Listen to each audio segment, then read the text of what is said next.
that was a tough one. As the Warriors, yeah, that was the energy that the Warriors gave off, man. It looked like they didn't even give a shh, you know what. Most of them, at least. So yeah, that was a really bad loss against the Knicks, and it really felt like the team was hungover, if I should say, right? Or kind of a step too late, or you could say the Knicks were a step ahead, for sure. But to me, it really felt like we were a step late all the time, rather than the Knicks really playing a step ahead. Because of the sloppiness, because of some of the shots, some of the turnovers, and just overall effort.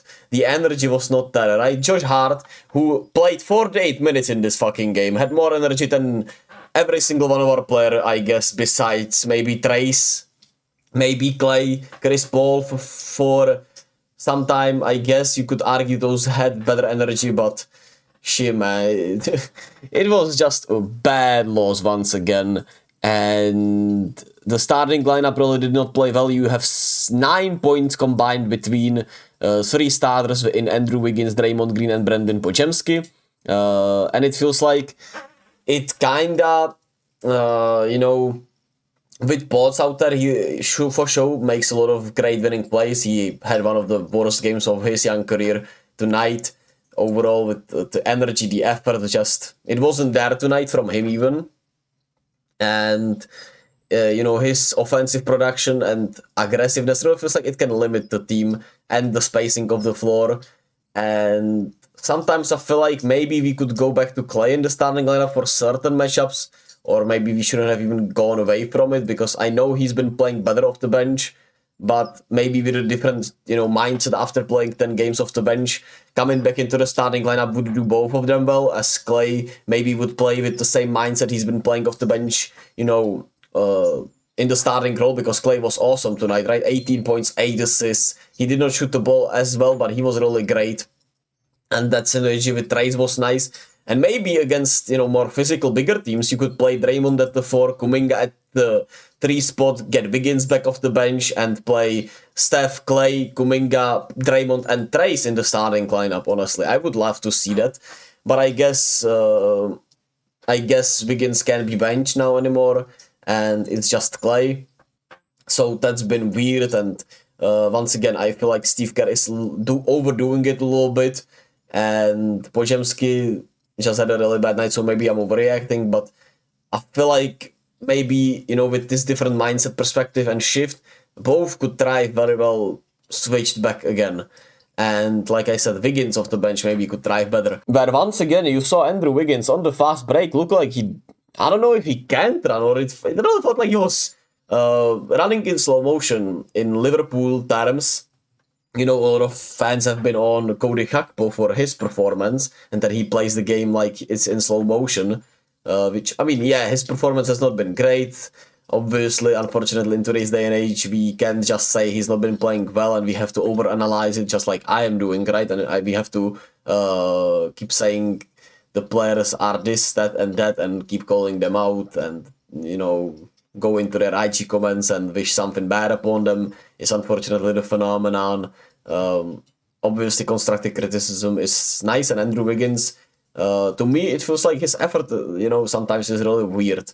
And, we had that situation with Pods where if he was just running the floor as hard as he can, maybe he would have gotten an and one. And then in this scenario, it felt the same. And then he misses both free throws also, right? So with Wiggins, I don't know, man. I don't know what's up with that, man. The motor is just once again, instead of in the 2022 season, where his motor was just completely on, right? It was on all the time, just like Ports mostly has been this season. It's just on and off, and there is nothing consistent about it, right? You could say the same about Kuminga's motor on defense, right? Defensively, once again, his point of attack defense and the rebounding is not there. Even though he played really, okay, I would say. He needs to do better defensively. But at the same time, did he deserve to get benched, more than a Draymond, who was absolutely horrific tonight? 2, 8, and 5, 4 turnovers. His back is clearly bothering him more than we are letting on. And once again, that might be where you should give him minutes alongside Trace and Kuminga. So it could alleviate some of the pressure, maybe. I don't know. I don't know, man. But I don't know how many minutes the Kuminga, Draymond, and Trace lineups have gotten. So let's take a look together, right? When we look at advanced numbers, we go Golden State Warriors, and we go with Green, we go with Kuminga, and we go with Jackson Davis. Yeah, those lineups have gotten essentially little to no minutes. So there's that. And the one with Clay, Steph, Draymond, Kuminga, and Trace played 3 minutes and played fairly well, right? But it's 3 minutes, so the fuck does that say for, right? But I would like to see that more at the end of the day, I suppose. Even though it's just been weird. The whole season has just been weird, right? A lot of us are trying to stay optimistic and be, hopeful that there is still a chance that we can get, we can somehow make a run, or at least, take a round or two in the playoffs and get more experience for the young guys. Some of us have just been like, there is no way we'll ever be, great again, and everybody has to be traded. And, honestly, to me, it feels like there is little to no middle ground here. It really feels like there is nothing in between that makes that much sense, right? Maybe unless you agree that we're just mediocre, and that's what we'll be, maybe. Maybe that's the silver lining, or, well, not really silver lining, right? So, a weird game, a really weird game. We were a step too late to everything, did not have the energy.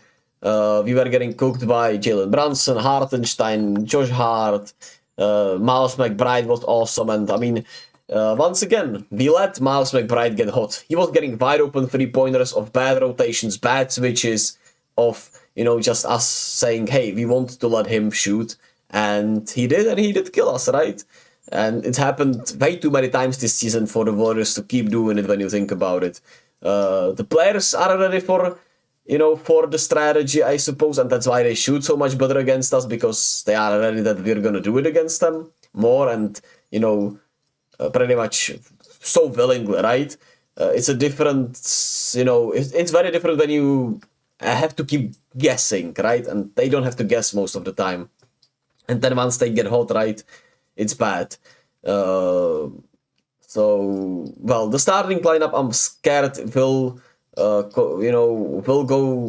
their effectiveness together will go down, with Podziemski's offense, being so on and off, with Kuminga's rebounding and point of attack defense being really inconsistent, Wiggins' offense being inconsistent, Draymond with his back injury now. It's just not looking good, man. Steph also did not shoot the ball well today, but he was at least, trying, I guess. But he also felt the second too late and a little careless or a little slow, just out of it, really, right? Just sometimes one of those moments when you maybe don't even know why, but you just don't have the energy, don't have the effort, don't have the mindset, don't have anything, right? It just feels like something's coming down on you, and you don't know why or what, and why for, I don't know. But it is, right? And you can't do anything with it by trying to push through it, and sometimes you just can't, and it felt like they just couldn't push through it today. Well, Trace at least once again had a great game, 19-9-2 with 3 blocks off the bench. Clay and him continue to build that chemistry. Chris Paul and him continue to build that chemistry. Chris Paul was really good in his minutes early on. GP2, 16 minutes was a +5, but I felt like he wasn't also playing that well. So that is that. Any other notes I have?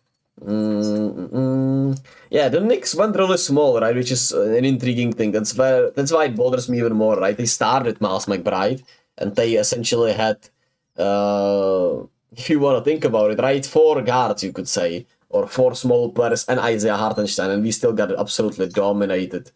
And we didn't even win the rebounding battle. So that's, I would say, a real effort. Clay to Trace Jackson Davis I talked about. Miles too many open threes. Yeah, the pick and roll defense, like I said, Draymond. I mentioned that he doesn't look right, and he's just not moving well, not playing well. The Knicks were also moving the ball really well, so that is that. I talked about us being late to everything. And there were two tough swings in this game where we could have maybe stolen the momentum and the game, to be quite honest, even while playing bad, right? It was the Kuminga missed layup and going 1 for 2 on the free throw line, I'm pretty sure he did. And then Jalen Brunson hit a 3-pointer, and the Draymond missed. Not a missed layup, but he fumbled the ball when he was essentially under the basket not by his lonesome, but with Jalen Brunson chasing him, and he tried to quick shot it or just lost the ball going up, and that really shifted the momentum. And Jonathan Kuminga had a rough fourth quarter, really. Once he came in, he had some bad plays, bad turnovers.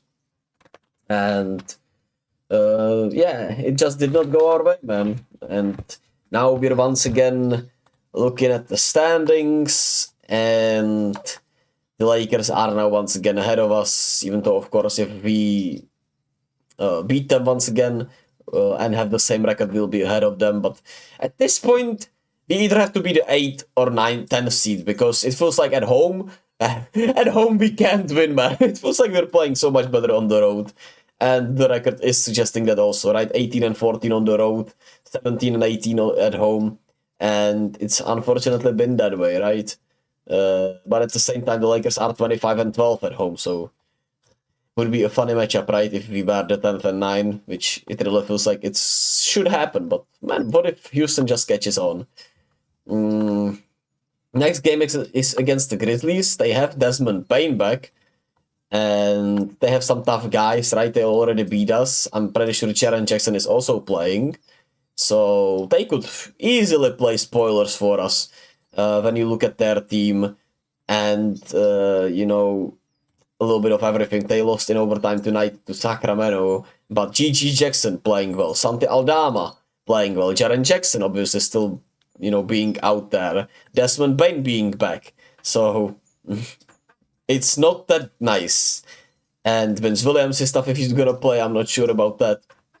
They still have some dogs, and they already beat us, and, you know, they have this quote-unquote rivalry or hatred, or however you want to call it, with us. So they for sure will want to beat us on Wednesday and, you know, play a little bit of a, you know, spoiler, even though they're not really spoiling anything when you look at the landscape of the NBA and our chances of doing anything other than playing maybe spoiler for a round or two. So that is that. Little pessimistic today. It is what it is. Check out my MLB The Show videos if you would like. It's RJ143 Twig on YouTube. It's a No Money Spent MLB The Show series in Diamond Dynasty. I would appreciate that.